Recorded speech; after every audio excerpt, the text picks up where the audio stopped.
Good evening all of you.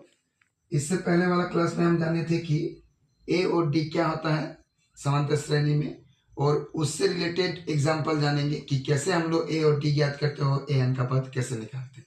तो एक example लेते हैं, जैसे ये मान लीजिए 2, 4, 6, 8 ये एपी में है।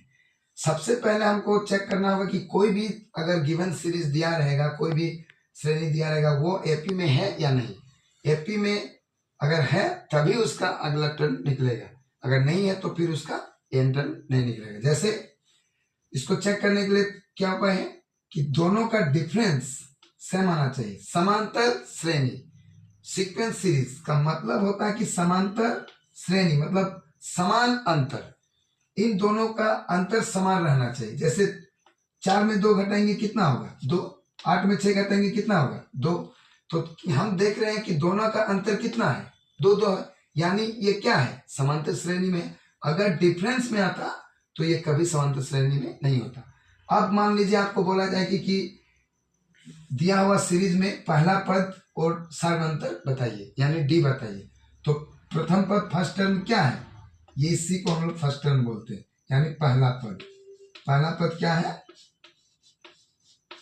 2 है, और इसका सर्व अंतर क्या, सर्व अंतर, अंतर मतलब क्या था घटाओ, तो सर्व अंतर मतलब डी, जिसको हम लोग डी से करते हैं। यानी डी को निकालने के लिए हम लोग second term minus first term करना पड़ता है, यानी 4 - 2, यानी दूसरा पद माइनस पहला पद, जो आएगा वही उसका क्या होगा डी होगा, जिसको हम लोग सर्व अंतर बोलते हैं, सर्व अंतर। ठीक है, ये तो हुआ आपका सर्वांतर और पहला पद ज्ञात करने का तरीका। अब हम लोग जानेंगे, जैसे हम लोग डी निकालें, यानी ये आपका फर्स्ट टर्म है, इसको A1, इसको A2, इसको A3, A4। डी निकालने के लिए होता है A2 - A1, यानी 4 - 2 आया 2, तो यही इसका डी हो गया। अब हम लोग जानेंगे कि AN कैसे निकालते हैं, उसका एक एग्जांपल लेंगे और जानेंगे कि हम लोग AN कैसे निकालते हैं।